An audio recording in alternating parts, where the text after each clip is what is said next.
Pour moi, quand vous avez un bilan inattaquable, c'est que le bilan, il est véritablement inattaquable. C'est que le bilan, il est bon. Il est sans reproche. Le bilan, c'est un bilan qui s'impose de lui-même et par lui-même.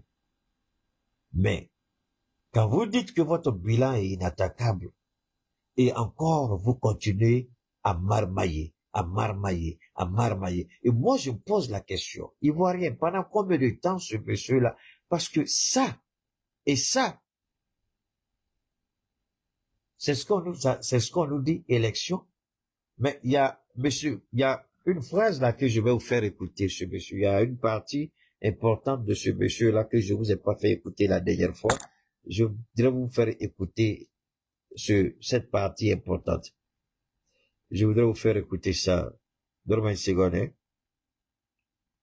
Je vais vous faire écouter ça.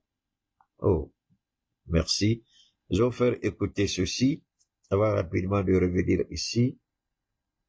Je vais vous faire écouter ce que... Mais avant de continuer, écoutons ça. Écoutons Babou. Mais Oufou et moi, on n'a jamais parlé d'un problème d'argent. Jamais. Je crois que c'est pour ça qu'il m'a respecté. Et il y en a un qui vient me voir à Paris. Il m'appelle, je réponds, puis on se donne rendez-vous dans un restaurant de la place de la Bastille. Et le président dit de rentrer. Écoutez bien. Je dis, je rentre comment? Tu auras un billet, tu auras une villa. Je dis, j'ai déjà une villa. Mais le billet. Faut attendre d'aller ouvrir, c'est à Blot. D'acheter un billet pour moi.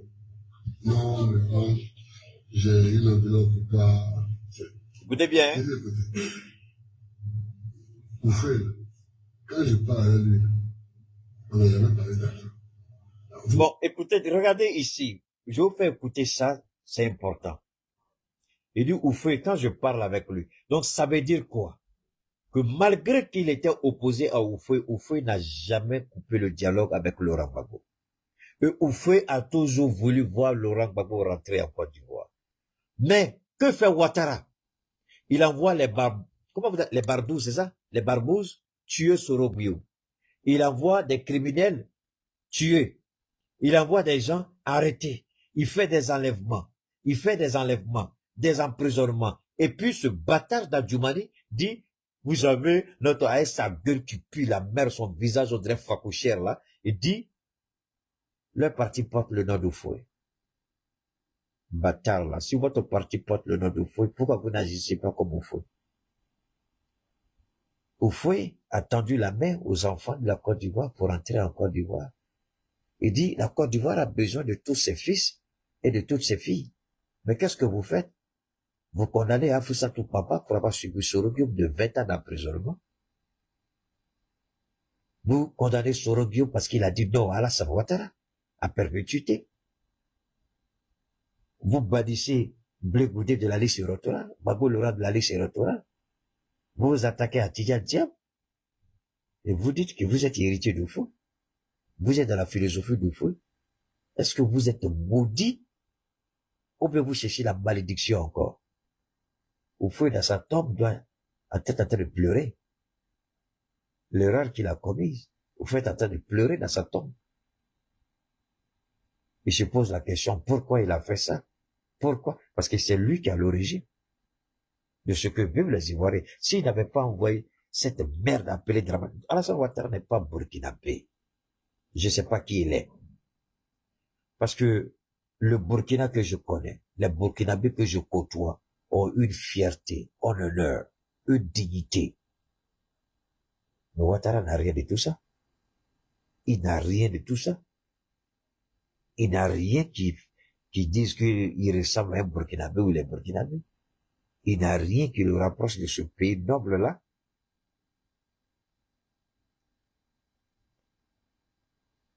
Vous venez me parler d'argent, il dit non. Écoutez bien. Tu n'as rien compris. Moi, ce que j'ai, je m'en parle dedans. Donc, chaque fois quand les gens font rentrer quelqu'un au RHDP, chacun a sa part dedans, il y a un pourcentage de 10%. Je connais ce que c'est que 10% parce que je fais aussi le négoce. Les négoces, ce sont les négociations que vous connaissez entre les fournisseurs à l'extérieur et des acheteurs, des potentiels acheteurs dont vous négociez. Vous sécurisez des contrats, tout ça et autres, et puis vous avez un pourcentage. Mais moi, mon pourcentage n'est jamais 10%. Moi, mon pourcentage, c'est 17%. Je ne prends jamais 10%. Même si la valeur marchande, c'est 50 milliards, moi, c'est 17%. Donc, imaginez 17%, combien ça fait? Normalement, on dit 10%. Ça, c'est pour celui qui a apporté le contrat, mais moi, je prends pas 10. Voilà. Alors, donc, vous réfléchissez un peu à ça. Oufoué tend la main. Mais que fait Ouattara? Il tue. Il jette en prison. Il détruit. Et les Ivoiriens sont d'accord avec ça. C'est le monsieur qui a apporté la violence dans ce pays. Mais alors, moi, la question que je me pose aux gens du RHDP, est-ce que vous pensez que Alassane Ouattara est éternel? Non. Est-ce que vous pensez que votre pouvoir là est éternel? Non. Bon, Soumaoro Cimetière est mort, il n'est plus là. Ahmed Bagayogo est mort. Amadou Gon Coulibaly est mort. Ouattara est mort. Djidi Kobena est mort. Plein d'autres sont déjà morts. Mais beaucoup parmi vous, vous allez être vivants. De votre vivant, le RHDP va perdre le pouvoir. De votre vivant, vous allez perdre le pouvoir. Est-ce que vous avez pensé à ça? Quand vous allez perdre le pouvoir, comment est-ce que vous serez? Quand vous allez perdre le pouvoir, où est-ce que vous serez? Quand vous allez perdre le pouvoir, qu'est-ce que vous deviendrez? Parce que vous oubliez vraisemblablement ces choses-là. Vous croyez que vous êtes éternel, alors que vous allez perdre ce pouvoir. D'une manière ou d'une autre, vous allez quitter le pouvoir. Quand vous allez quitter le pouvoir, qu'est-ce que vous allez faire? Les Ivoiriens se souviendront de vous, de ce que vous avez fait, des crimes que vous avez commis. Les Ivoiriens seront là pour vous rappeler cela. Est-ce que vous pensez à ça un peu?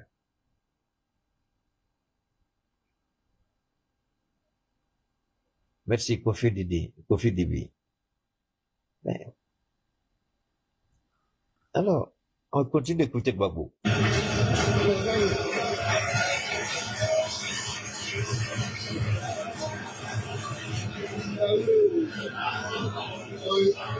J'ai 10%. Si tu prends les 2 milliards, moi, il me donne 10%, là, il me donne 200 millions. C'est pour ça, donc, si tu veux, un an, tu arrives à venir, puis le lendemain, tu reviens. Donc, il faut lui donner 2 milliards pour que Gbagbo rentre pour aller s'installer en Côte d'Ivoire. Le gars, il a 10%. Lui, Gbagbo dit, il n'est pas intéressé, mais le gars dit tout, il faut que Gbagbo accepte pour que lui puisse avoir ses 10%. Bon, voilà un peu comment je vais vous faire écouter il y a une partie de ce monsieur. Je me rappelle l'époque où on allait aux élections. Voilà. Dans certains pays avec les urnes déjà prêtes. Les urnes déjà prêtes. Ça existait, ça? Oui, ça existait. Dans cette vidéo, tout va être dit sans filtre. Robert préfère t'enterrer. Accrochez-vous. Il y a une partie que je vais faire écouter. Je vais faire écouter une seule partie. Combien de gouvernements avez-vous Écoutez bien. renversé en Afrique par la France? Par la France. Quelques-uns. Mais encore? Quelques-uns. Mais je me rappelle l'époque où on allait aux élections. Dans certains pays avec les urnes déjà prêtes. Les urnes déjà prêtes. Ça existait, ça? Oui, ça existait. Ousmane Sonko, Diomaye ont été élus démocratiquement. La Côte d'Ivoire, c'est autre chose. Ok. C'est des accords secrets post-coloniaux entre la France et l'Afrique. Quelle est la vérité sur les contenus de ces accords secrets? Qu'est-ce qu'il y avait dedans? Écoutez bien. Ça nous intéresse dans le Le Sahel. général de Gaulle avait demandé à Jacques Foccart de maintenir toutes ces nouvelles républiques africaines dans le giron de la France. Vous allez les rassurer, Foccart. On va élaborer des accords de défense, on va signer avec eux. Vous leur garantirez leur maintien au pouvoir, et nous allons nous assurer de nos intérêts dans le pétrole, dans le gaz, dans les minerais, et c'est tout. De ne pas manquer des matières premières stratégiques. D'où Voilà, la naissance de ce terme de France-Afrique. Et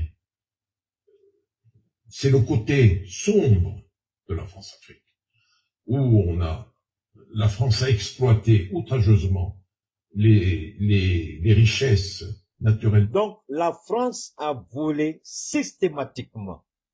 Et la France continue de voler systématiquement. Ivoirien, détestez-moi, détestez Robert Bourget, ça c'est votre problème. Mais la réalité, logiquement, ce pays-là, avec autant de potentialités énergétiques, pétrole, gaz, or, autres minéraux, la Côte d'Ivoire n'aurait jamais dû être endettée telle qu'elle l'est aujourd'hui à près de 40 à 50 000 milliards de dettes en 15 ans. Avec tout ce que la Côte d'Ivoire a comme ressources agricoles, ressources minières, ce n'est pas possible. Ce n'est pas possible. On me dira, on ne peut pas se développer sans prendre crédit. C'est quand tu n'as rien, tu prends crédit. Mais quand tu as quelque chose, tu fais doucement quand tu prends les crédits. Si Ouattara était suffisamment intelligent, d'ailleurs, c'est l'erreur que Robert Bourgi va faire. Il va dire que Ouattara est un homme intelligent. Robert, tu mens. Il n'est pas intelligent. Il est bête. Il est idiot. Il n'y a rien dans sa tête. Vous n'avez qu'à regarder le capitaine. D'où il tire le financement pour la construction de Burkina Faso? C'est parce qu'il scelle des deals. Et les deals, le peuple burkinabé est le premier gagnant dedans. L'argent, s'il n'y a pas l'argent liquide, il y a une façon. Domelo a fait ça, vous avez vu, Domelo, il a expliqué certaines choses. On a une autre façon de payer les services avec nos minéraux. C'est ce que nous faisons. C'est pourquoi d'ailleurs, moi je suis étonné que jusqu'à présent, on n'a pas d'avion au Mali, les nouveaux trains ne sont pas encore arrivés. Il y a certains, c'est vrai que sur le côté énergétique, Assimi est en train de faire un travail extraordinaire, mais au niveau du transport, on est vraiment loin derrière, alors qu'il y a la possibilité de changer les choses de façon drastique dans ce domaine. Les gens sont allés en Russie, on nous a montré les images. À combien de reprises ils sont allés en Russie? Le président voulait que les choses accélèrent. Mais pourquoi du coup il y a un ralentissement? Assimi voulait voir les choses aller vite. Mais la question c'est de savoir, est-ce que c'est les ministres qui sont à l'origine ou quel est le blocage? Mais pourtant le Burkina semble ne pas connaître cette réalité du Mali, puisque le Burkina a son avion. Alors que nous, on a commencé notre projet d'avion avant le Burkina. Mais le Burkina a son avion et continue d'avoir des brand new, des avions neufs. Des avions neufs. Les ceux disent oui. Les avions chinois aujourd'hui sont les meilleurs de loin dans le monde en termes de performance, en termes de qualité, en termes de consommation de kérosène, en termes de luxe. Ce sont les mêmes Boeing et puis Airbus sont derrière. Et la plupart des pays du Golfe, ils sont en train d'annuler toutes leurs commandes et puis se tourner vers la Chine et la Russie. Parce que c'est beaucoup moins cher. C'est meilleur. Alors, c'est ça le problème. C'est ça le problème. Et moi, je souhaite que le président mette un peu un coup d'accélérateur et demande au ministre, le ministre qui ne produit pas un résultat dans un bref délai, que le ministre présente sa démission. Peu importe qui est le ministre. Si un ministre n'apporte pas des résultats dans un bref délai, si le ministre ne rend pas sa démission, il faut tout simplement le limoger. On a besoin de résultats. Parce que le problème, c'est quoi? Qu'on le veuille, qu'on ne le veuille pas. On va voir le Burkina avancer, on va voir le Niger avancer. On sera obligé de dire au président, ceux-là sont venus après nous. Qu'est-ce qui se passe? On comprend pas. Si un ministre ne fait pas son travail, le président sera obligé d'agir. Si le Mali était seul, certains ministres peuvent penser que leurs postes sont sécurisés. Oui. Vous pouvez penser que vos postes sont sécurisés. Pendant combien de temps? Parce qu'à un moment donné, le président Assimi Goïta sera obligé de prendre sa responsabilité. Le peuple va le pousser à prendre sa responsabilité. Parce qu'on ne peut pas regarder le Burkina être en train de faire des performances dans tous les domaines. Et puis nous, on est là, alors qu'on a été les premiers sur le terrain. Et voir le Niger qui est venu après nous, est en train de nous dominer. Mais attention, le président sera obligé d'agir. Ça, c'est pas Keïta qui le dit, mais les choses vont obliger le président d'agir. Il sera obligé de prendre ses responsabilités et limoger des ministres. Ça, c'est clair. Parce qu'on ne peut pas continuer dans l'hypocrisie et on ne peut pas continuer dans la médiocrité. Il y a des ministres qui ne sont pas à la hauteur. Je n'insulte personne, mais vraiment, c'est la réalité. Vraiment, c'est ça. On n'a qu'à regarder. Maintenant, vous pouvez prendre des jeunes gens sur les réseaux, crier, wow, wow, wow, wow, wow. Vos griots sont là, ils n'ont qu'à crier. Mais nous, on va sortir avec ce qu'on appelle les faits. Les faits sont là. Quand tu as fait de crier au là, nous, on saurait les faits, voilà ça. Alors, vous voyez, aujourd'hui, le Burkina, on est d'accord, on n'est pas d'accord, est le leader dans l'AES, dans tous les domaines. Alors, comment le Burkina arrive à financer telle ou telle chose? Ça, parce que le peuple burkinabé contribue, le gouvernement a réduit son train de vie, mais ça ne peut pas suffire, je suis désolé. Ça, c'est une goutte d'eau dans l'immense projet de bitumage, de construction d'infrastructures socio-économiques. C'est énorme. Donc, il faut sceller d'autres deals. Mais pendant ce temps, il y a l'acquisition de matériel de guerre. Donc, il y a tout ça. Pendant que vous construisez le pays, pendant que vous mettez au point l'économie du pays, vous luttez contre le terrorisme. Mais le Burkina, nous, tous les trois pays sont engagés dans la lutte contre le terrorisme. Mais à côté de cela, c'est vrai que le président, il a fallu que le président lui-même, il prenne à bras le corps la construction de cet hôpital-là, qui sera un hôpital de référence en Afrique de l'Ouest et en Afrique même, à l'exception du Maroc, de la Tunisie, peut-être de l'Algérie, peut-être de l'Égypte, de l'Afrique du Sud, du Kenya, peut-être, de l'Éthiopie aussi, du Rwanda, de l'Ouganda, Burundi peut-être. Ça ne dépasse pas 10 pays.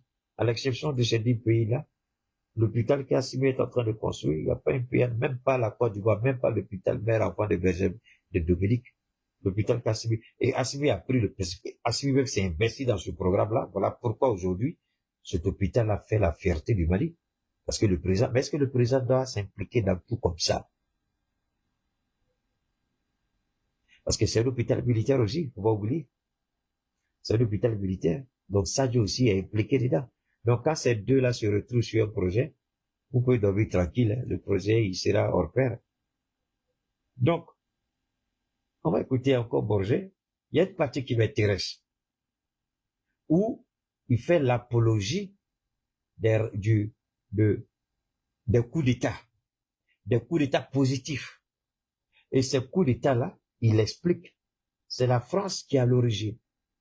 Le vol systématique, le pillage de nos ressources, et aujourd'hui, il y a une jeunesse africaine qui dit non, on ne veut plus. Et d'ailleurs, c'est ici que j'ai appris quelque chose qui nous a été caché. La presse internationale nous a caché ça. Il y a eu des affrontements il n'y a pas longtemps, je crois, en Casamance, et Sonko, je crois, a envoyé la police pour rétablir l'ordre. La police et la gendarmerie, je crois. Et il y a eu plus de 80 morts. Il n'y a pas un mois de cela, hein, cela fait 2 semaines, peut-être maximum 2-3 semaines, je crois. Moi, c'est ici que j'ai appris ça, avec lui que j'ai appris ça. On nous a caché ça. Cela, il dit, il regrette que Diomaye et Sonko puissent en arriver là. 80 morts, c'est beaucoup. Bon, je sais pas trop les circonstances et les contours mais c'est beaucoup. C'est beaucoup. C'est là, ton frère, comment vas-tu? Mohamed Diarra, ça va? On continue rapidement.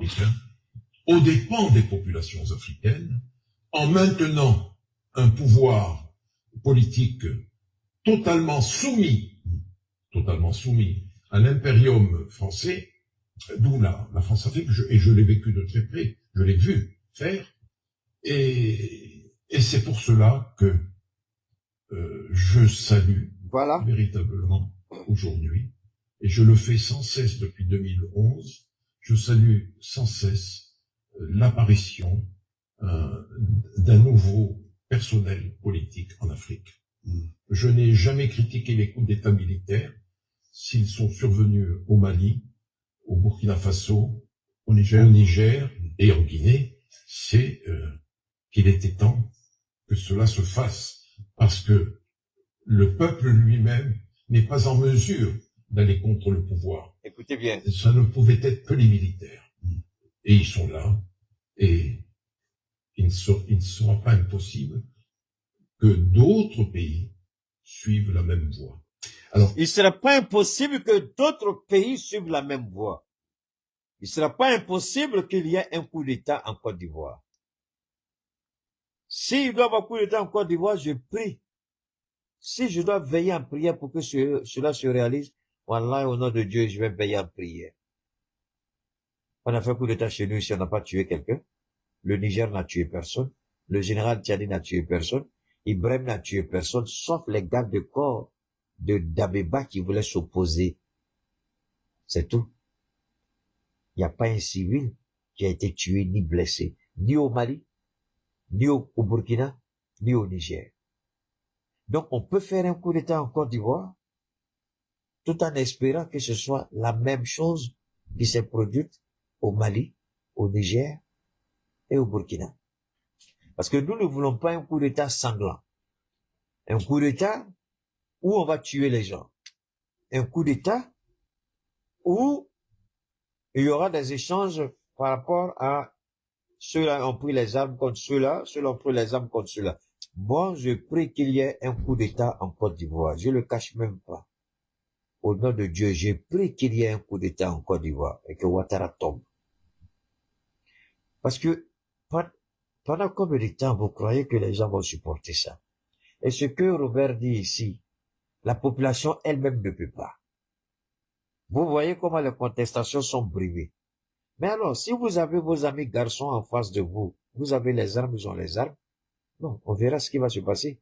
Mais nous ne disons pas qu'il faut que des gens prennent les armes les uns contre les autres. Nous disons tout simplement que Ouattara soit démis, chassé du pouvoir, sans qu'un civil ne soit tué ou blessé par un coup de fusil. Et qu'on ne tire même pas un coup de fusil, que ce soit le même scénario du 24 décembre 99. Lui qui a dit que c'était une révolution populaire, on prie Dieu que la même révolution populaire vienne le balayer du pouvoir, parce qu'il ne mérite pas d'être à la tête de ce pays. Il doit être chassé de la tête de ce pays. Il a trop menti, il a trop causé de tort. Et la haine de Ouattara ne cesse de grandir. N'oubliez pas de vous abonner et d'activer la cloche de notification pour rester informé de nos prochaines vidéos. Restez à l'écoute pour les développements passionnants à venir.